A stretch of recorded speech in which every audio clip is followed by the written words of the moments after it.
또 제자들에게 이르시되 때가 이르리니 너희가 인자의 날 하루를 보고자 하되 보지 못하리라. 사람이 너희에게 말하되 보라 저기 있다 보라 여기 있다 하리라. 그러나 너희는 가지도 말고 따르지도 말라. 번개가 하늘 아래 이쪽에서 번쩍이어 하늘 아래 저쪽까지 비침같이 인자도 자기 날에 그러하리라. 그러나 그가 먼저 많은 고난을 받으며 이 세대에게 버림바 되어야 할지니라. 노아의 때에 된 것과 같이 인자의 때에도 그러하리라. 노아가 방주에 들어가던 날까지 사람들이 먹고 마시고 장가들고 시집가더니 홍수가 나서 그들을 다 멸망시켰으며 또 롯의 때와 같으리니 사람들이 먹고 마시고 사고 팔고 심고 집을 짓더니 롯이 소돔에서 나가던 날에 하늘로부터 불과 유황이 비오듯 하여 그들을 멸망시켰느니라. 인자가 나타나는 날에도 이러하리라. 그날에 만일 사람이 지붕 위에 있고 그의 세간이 그 집 안에 있으면 그것을 가지러 내려가지 말 것이요 밭에 있는 자도 그와 같이 뒤로 돌이키지 말 것이니라.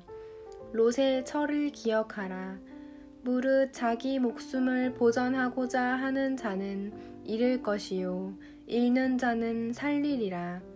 내가 너희에게 이르노니 그 밤에 둘이 한 자리에 누워 있음에 하나는 데려감을 얻고 하나는 버려둠을 당할 것이요 두 여자가 함께 맷돌을 갈고 있음에 하나는 데려감을 얻고 하나는 버려둠을 당할 것이니라.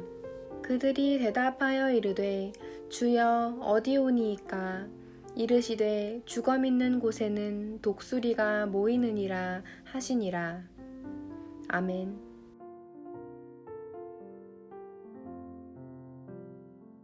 할렐루야. 오늘도 주의 말씀에 은혜 있기를 축복합니다.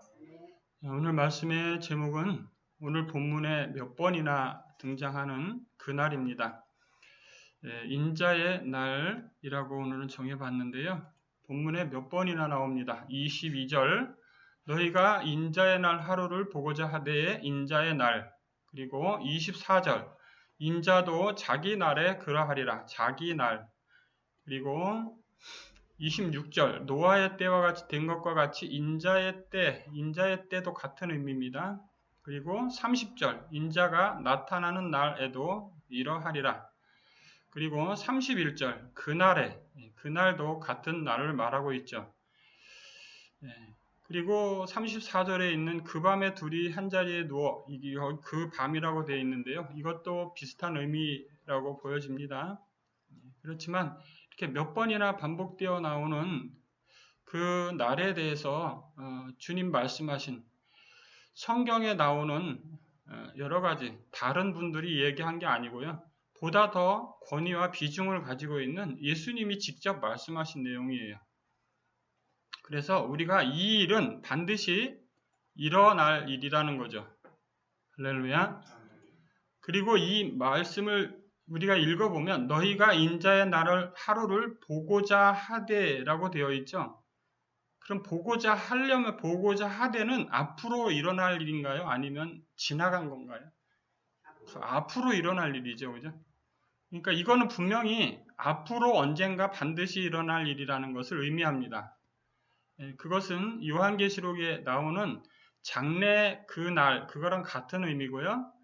그날은 예수님 이렇게 말씀하신 것 때문에 신약에 나오는 사도들이나 복음을 전하던 모든 사람들이 계시록하며 다른 서신서들, 그런 모든 성경들에 아주 중요하게 많이 나오는 그런 내용입니다.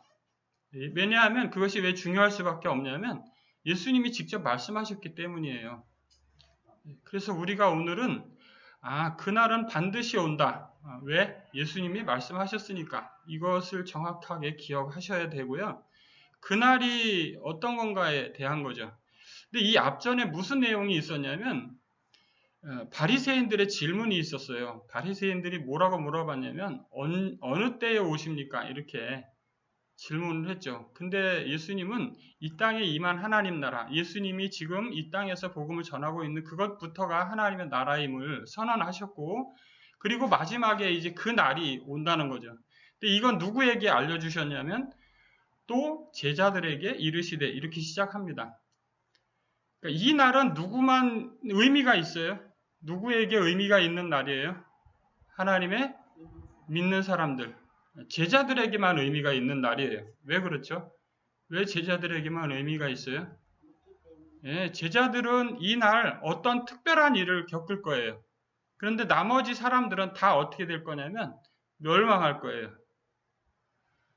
그것이 바로 이 날에 대한 이야기입니다.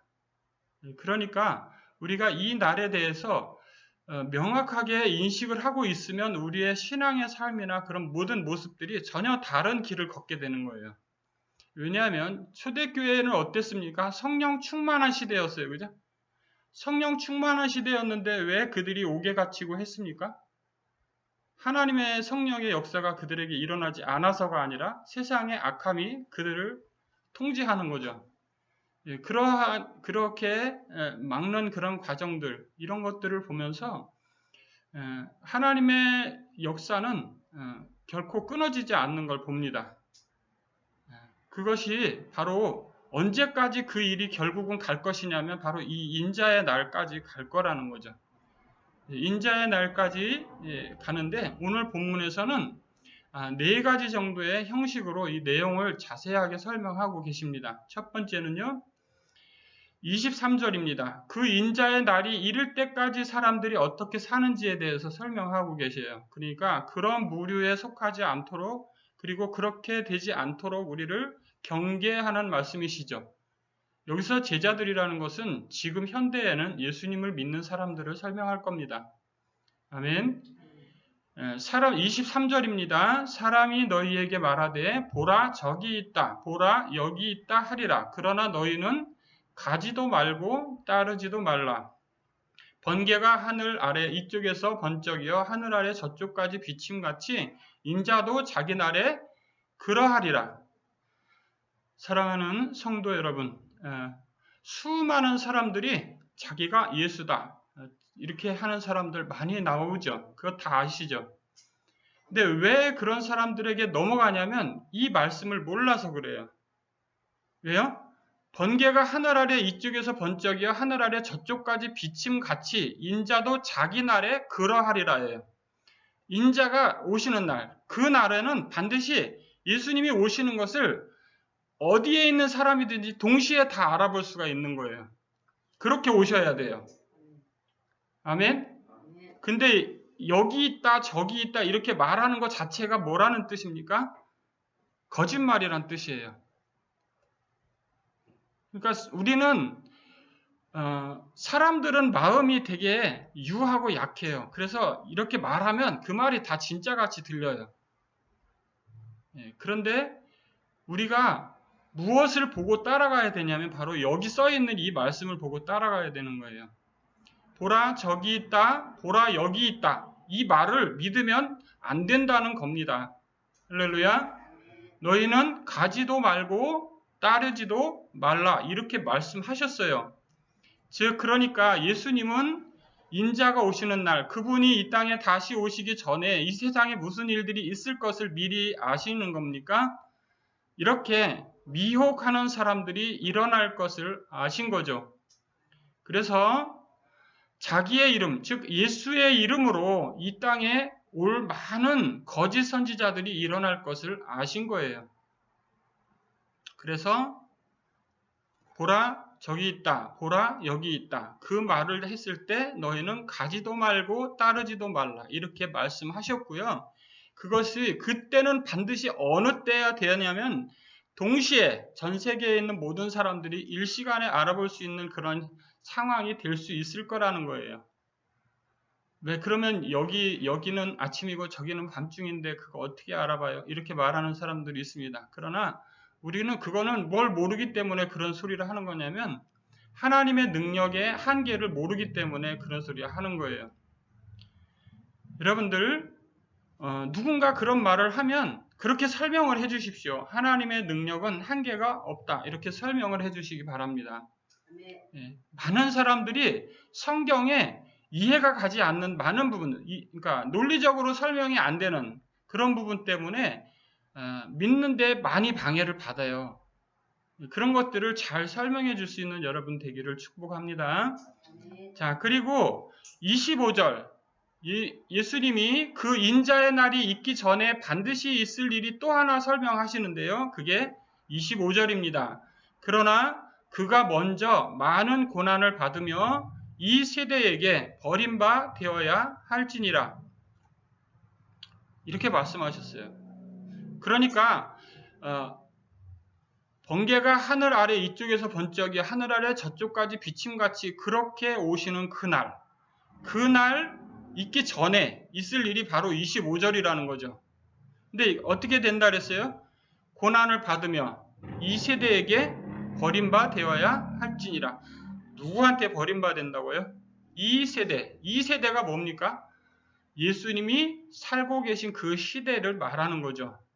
그래서 이 말씀은 무엇을 본인이 직접 설명하는 거냐면 내가 이 세대 사람들이 나를 버리게 될 거야를 설명하고 계신 거죠.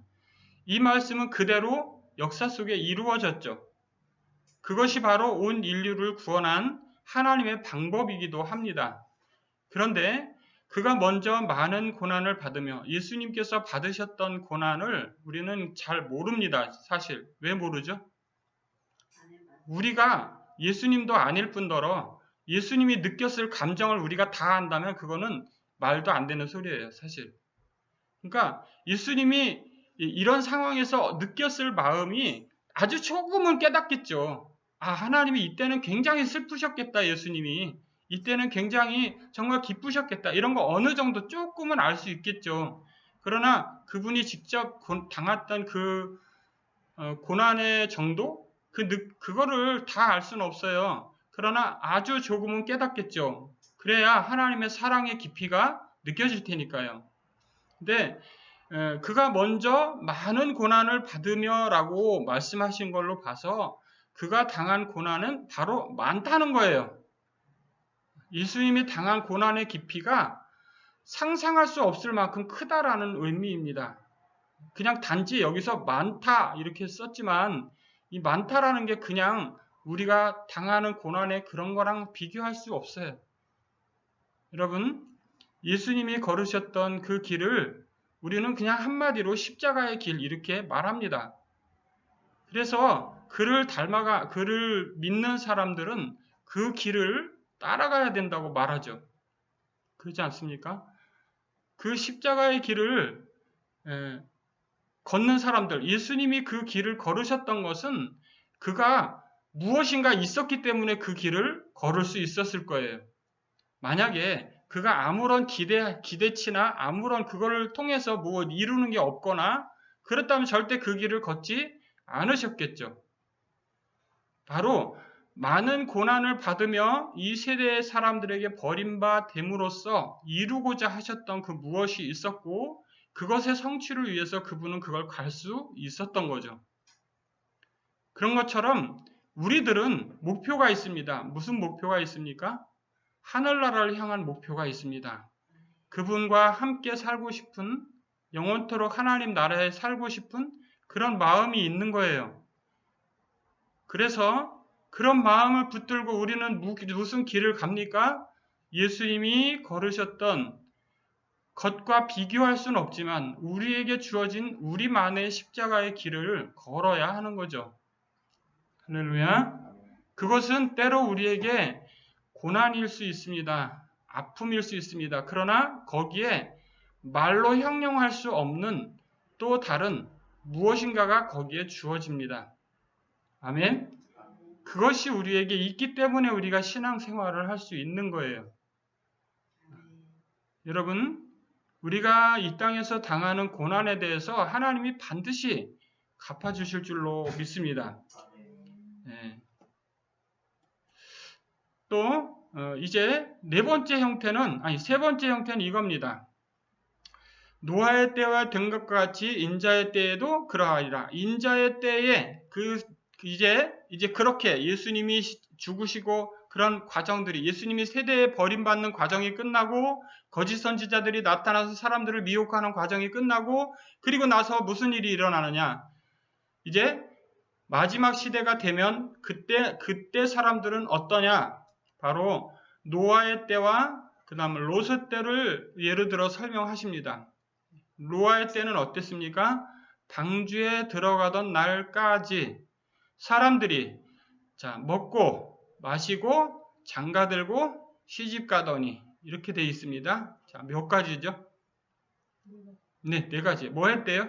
먹고 마시고 장가들고 시집가더니. 근데 가만히 생각해보면 먹고 마시는 거 하나 아니에요? 먹는 거 다. 그리고 이제 장가들고 시집가더니 결혼하는 거 하나잖아요. 그죠? 근데 이제 롯의 때는 어떻습니까? 사람들이 먹고 마시고 사고 팔고 그리고 심고 집을 짓더니, 뭔가 좀 달라요. 그죠? 그러나 공통점이 있습니다. 뭐가 있죠? 공통점. 노아의 때와 롯의 때, 이 사람들이 다 무엇에 중점을 두고 살고 있습니까? 이 땅의 것에 중점을 두고 살고 있다는 공통점이 있어요. 마지막 시대에도 반드시 이러한 상황이 온다는 거죠. 그래서 사람들이 다 어디에만 몰두하고 살게 된다고요? 이 땅의 것들에 몰두하고 살게 된다고요. 이 땅에 우리가 발을 디디고 살아가는 동안은 우리가 이 땅에 있는 것들에 대해서, 내가 해야 되는 것들에 대해서 최선을 다하는 게 맞아요. 아멘. 그러나 여기서 말하고자 하는 건 그런 차원이 아닌 거예요.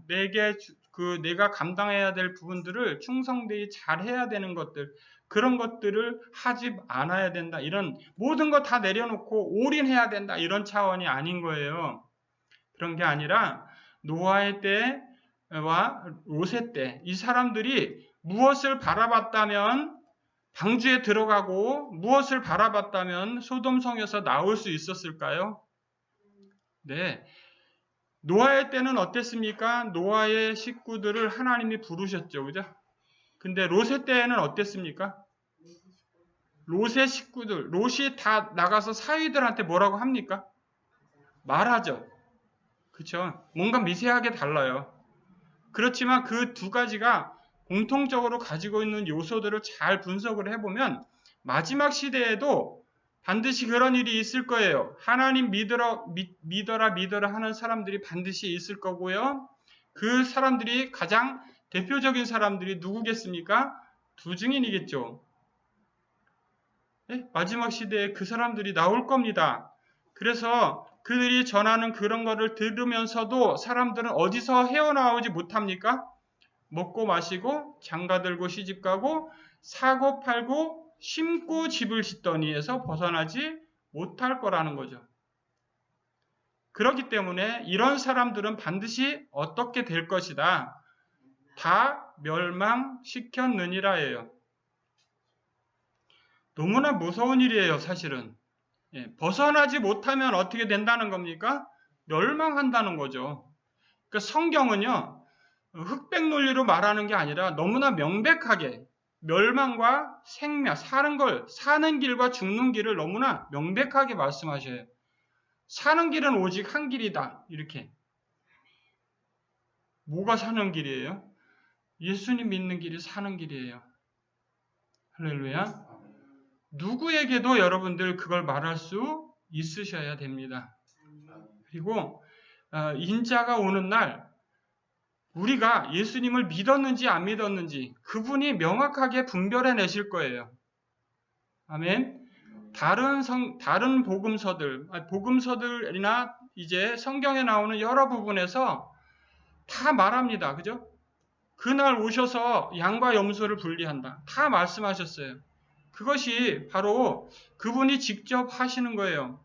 그러니까 우리가 먹고 마시고 사고 팔고 장가가고 시집가고 심고 집을 짓는 그 일에만 몰두해서 살았는지, 아니면 그런 것들을 우리에게 열심히 다 하면서도 정말 예수님을 믿는 그런 것들에 우리가 중심을 두고 살았는지 정말 아신다는 거죠.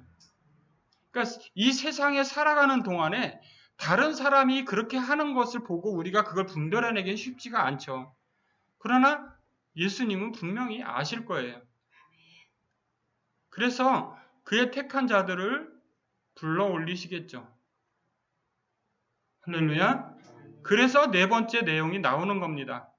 그래서 네 번째 내용이 나오는 거예요. 자, 그날에 만일 사람이 지붕 위에 있고 그의 세간이 그 집 안에 있으면 그것을 가지러 내려가지 말 것이요 밭에 있는 자도 그와 같이 뒤로 돌이키지 말 것이니라. 롯의 처를 기억하라. 요거는 이제 약간 이게 앞의 내용과 더 잘 맞는 것 같네요. 자, 만일 사람이 지붕 위에 있고 그 세간이 그 집 안에 있으면 그것을 가지러 내려가지 말 것이요 밭에 있는 자도 그와 같이 뒤로 돌이키지 말 것이니라. 롯의 처를 기억하라. 이 롯의 처를 기억하라. 이 말씀은 앞의 내용과 더 맞는 것 같습니다. 세 번째 내용이에요. 자, 롯의 처를 기억하라 이렇게 말씀하신 것은 이 롯의 처는 여러분들 다 아시다시피 그 성에서 나오다가 어떻게 했습니까? 뒤를 돌아보아서 소금 기둥이 되었다 이렇게 기록하고 있죠. 그 소금 기둥이 되었다는 것은 무엇을 말하는 것이냐? 바로 멸망되었다라는 뜻이죠. 왜? 생명을 잃었잖아요. 그것이 바로 멸망입니다. 그러니까 이 땅에 지붕 위에 있고 그 세간이 집 안에 있으면 그것을 가지러 내려가지 말 것이요.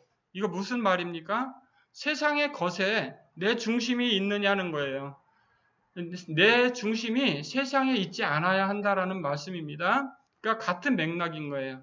그래서 여기까지고요. 그 다음에 34절 이게 이제 네 번째 내용인데요. 내가 너희에게 이르노니 그 밤에 둘이 한 자리에 누워 있음에 하나는 데려감을 얻고 하나는 버려둠을 당할 것이요. 그 다음 35절 두 여자가 함께 맷돌을 갈고 있으며 하나는 데려감을 얻고 하나는 버려둠을 당할 것이니라. 이렇게 되어 있어요. 할렐루야. 그분이 정말 오셔서 어떻게 한다는 거예요. 그분이 오셔서 분별을 하셔서 데려가신다는 거죠. 할렐루야. 이거 너무나 명백한 진리입니다.